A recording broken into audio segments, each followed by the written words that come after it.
सबसे पहले कुछ कहूं उससे पहले, शिवरात्रि का आज ये मंगल दिवस है। बहुत सारे लोग ये समझते हैं कि आज शिव जी का विवाह हुआ था, पर सब विद्वानों ने इस बात का निर्णय किया है आज शिव विवाह की तिथि नहीं है। लोग बारात निकालते हैं, सब करते हैं, अच्छी बात है, कहीं कोई परंपरा हो गई होगी, किसी कालांतर में घटित हुआ होगा, पर स्कंद पुराण आदि ग्रंथों में देखा जाए तो आज महादेव ने हालाहल विष समुद्र मंथन में धारण किया, मतलब विष पीकर ये बता दिया कि वो शव नहीं है, शिव है, इसलिए शिवरात्रि है। पराम्बा मां भगवती ने भोलेनाथ को पाने के लिए एक बहुत लंबी तपस्या करी, और उस तपस्या के परिणाम में आज की रात्रि श्री हिमालय की पुत्री पार्वती जी तपस्या करके जिस रात्रि भगवान शंकर को प्राप्त करी, आज भगवान ने उनके लिए अपने लिंग के स्वरूप को धारण किया। ये शिवलिंग के रूप में हरि प्रकट हुए, हर प्रकट हुए, उस रात्रि को शिवरात्रि कहा। ये महत्वपूर्ण रात्रि है। सबसे बड़ी बात ये है, हरि और हर का तत्व एक ही है, ये दोनों मूलभूत एक ही है। इनकी महिमा, इनकी गरिमा सामान्य जीव अपनी वाणी से कह ही नहीं सकता। आनंद की बात यह है कि श्री भोलेनाथ चंद्रकला जी हरि भी हैं, गुरु भी हैं और वैष्णव भी। ये एक ऐसे हैं जो तीनों हैं। इनसे बड़ा वैष्णव कौन? श्री चैतन्य महाप्रभु जी ने एक शिवाष्टक गाया है, ये किसी को इतना मालूम नहीं। मुरारी गुप्त जी की कड़चा में भुवनेश्वर के पास स्थित एक शिवालय के में प्रवेश करते समय गौर सुंदर चैतन्य महाप्रभु के मुख से बड़े सुंदर 8 श्लोक भोलेनाथ की महिमा में गाए गए। उस समय उसमें भी, आज सुबह भी मैं इस श्लोक की व्याख्या कर रहा था, महाप्रभु जी ने बड़े प्रेम से, बहुत आनंद से श्री भोलेनाथ के महिमा का गान करते हुए उनको वैष्णवों में सबसे वरिष्ठ, सबसे श्रेष्ठ, सबसे अद्वितीय कहकर घोषित किया। उनसे महान और कौन होगा?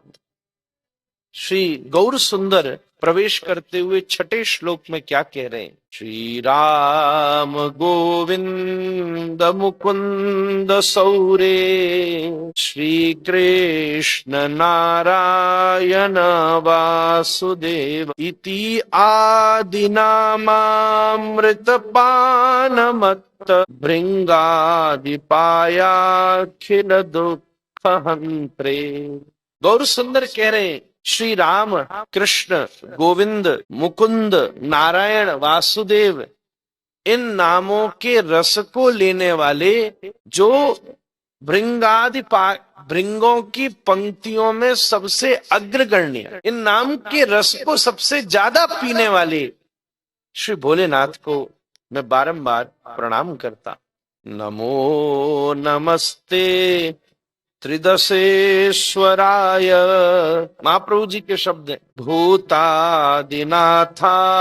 मर्दाय नित्यम गंगा तरंगोद्दित बालचंद्र चूड़ाय गौरी नयनोत्सवाय। तो भोलेनाथ साक्षात वैष्णव है, वैष्णवों में वरिष्ठतम वैष्णव है।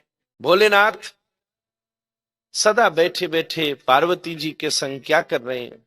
बैठे बैठे बड़े प्रेम से श्री राम कृष्ण कथा कह रहे हैं, महाराज कथा सुना रहे हैं, साधना में विद्यमान है और 5 मुखों से हरि कथा गा रहे हैं। भोलेनाथ का एक मुख सत्य है, सत्य के बिना कथा नहीं गाई जा सकती। भोलेनाथ का दूसरा मुख, मैं अपनी दृष्टि से निवेदन करूं, भोलेनाथ का दूसरा मुख अनुभूति है। सत्य पता हो, पर माता अगर उस सत्य का अनुभव नहीं हो तो हम अपने उस सत्य के प्रति स्थायी नहीं रह सकते, हिल जाएंगे, जैसा कि हमारे साथ होता है। शिव का तीसरा मुख है और वो है विशुद्ध प्रेम। सत्य भी जानते हो, अनुभव भी करते हो, पर अगर प्रेम नहीं, ऐसे भी कुछ लोग हो सकते हैं, वो सत्य भी जानते हैं, वो उस सत्य का बोध भी कर चुके हैं, पर अभी तक हरि चरणों में प्रीति नहीं हो सकी। प्रेम हो जाता, प्रेम तो जन्मांतरे सहस्त्रेषु कश्चिद यदति सिद्धये, गीता में लिखा कोटि कोटि जन्मों के बाद कोई ऐसा होता है जिसको वास्तविकता में श्री ठाकुर जी के चरणों में प्रीति हो सकती है। विशुद्ध प्रेम, विशुद्ध प्रेम, सत्य जाना, अनुभूति करी, पर प्रीति नहीं हो सकता है, नहीं हुई, नहीं हुई। अनुभूति तो हुई पर प्रीति नहीं हुई, तो पहुंचने के बाद भी कुछ कुछ ऐसी चीज रह सी गई, रह सी गई। वैसे बिल्कुल अनुभूति हो गई, इसका मतलब बिल्कुल पास पहुंच गया है, प्रीति के बिल्कुल पास पहुंच। कि चौथा जो शिव का मुख है वो है मौन, क्योंकि प्रीति का एक गुण होता है कि वो मौन बहुत गहरा दे सकती। चुप रहना मौन रहना नहीं, दोनों शब्दों में बहुत अंतर समझिएगा।